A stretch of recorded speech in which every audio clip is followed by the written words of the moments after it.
Hi, so here we have a 2001 21.5-foot Sea Ray Express Cruiser.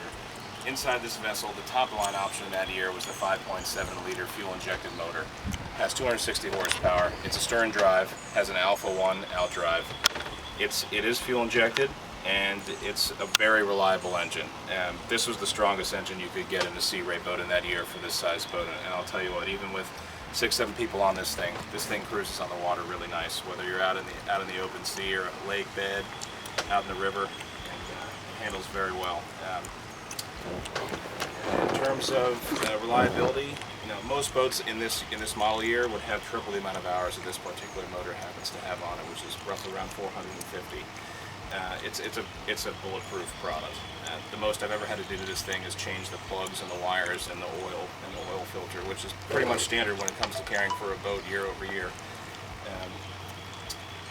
Reliability factor, I've had this thing out on the river here in Washington for hours at a time, and I have never had any issues with it whatsoever. Beyond the regular maintenance, this thing is turnkey. I mean, you just fire this thing up, take it out, hit the throttle, and have a great day. There's nothing else you got to worry about with this motor.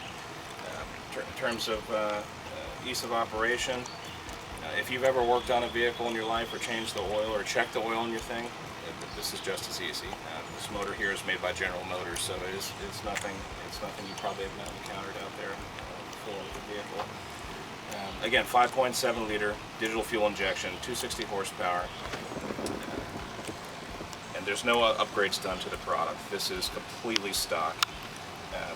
Nothing needs to be done, quite frankly. There's nothing this motor can't do that it will require any type of aftermarket upgrades or parts whatsoever, which is good because from a reliability standpoint, the less you do to the boat, the more OEM it is, the longer it's going to last you, and you're going to enjoy that. The only upgrades that are featured in here would be the batteries.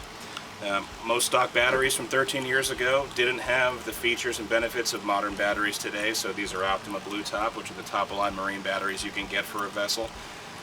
Cold cranking amps on these particular batteries are 750, and that's a lot when it comes to hanging out in the water all day. So if you're playing the radio for 4 hours out on the water, don't worry, these things will fire up no problem. And in fact, I pushed the limit on them many times without fail.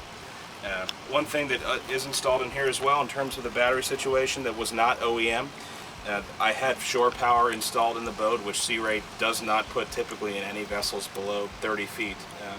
So I did keep it at a marina in a wet slip during the summer, and I wanted the ability just to plug and go when I was done for the day and not have to worry about dead batteries the next time I came back around. So it's as easy as plugging it right into the cord at the dock, and there's an adapter here for that as well.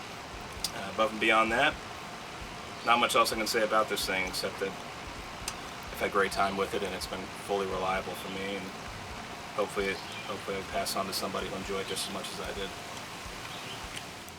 The original audio system in the Sea Ray featured in 2000-2001 included a CD changer with an AM/FM cassette tuner. In a 10 to 12-year-old boat, you got to upgrade the speakers at some point in time because being out in the open, in the sun, and in the wind, and the rain, they're apt to cease to exist at one point. So I did a full audio upgrade in this product.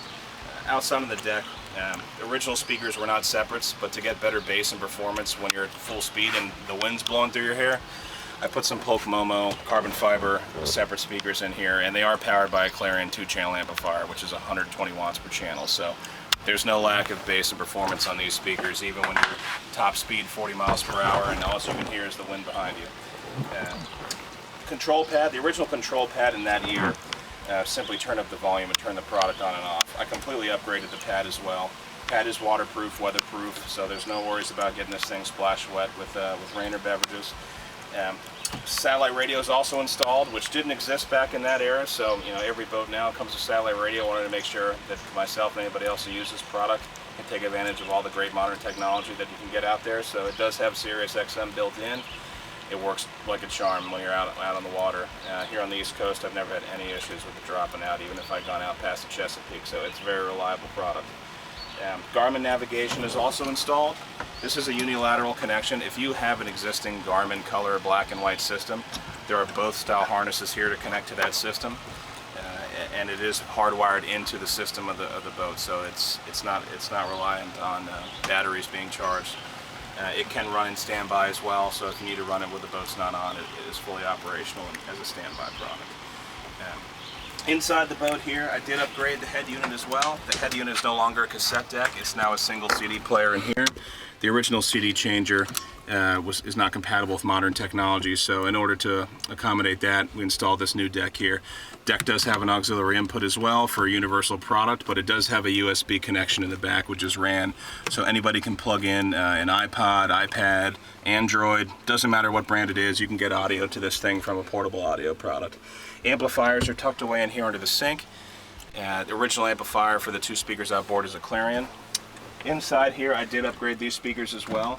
These are Clarion's new product from 2013 for marine grade speakers. They're fully weatherproof and waterproof. Of course, in here, they're not going to experience a whole lot of that, but they pack a punch just like the outboard speakers do as well.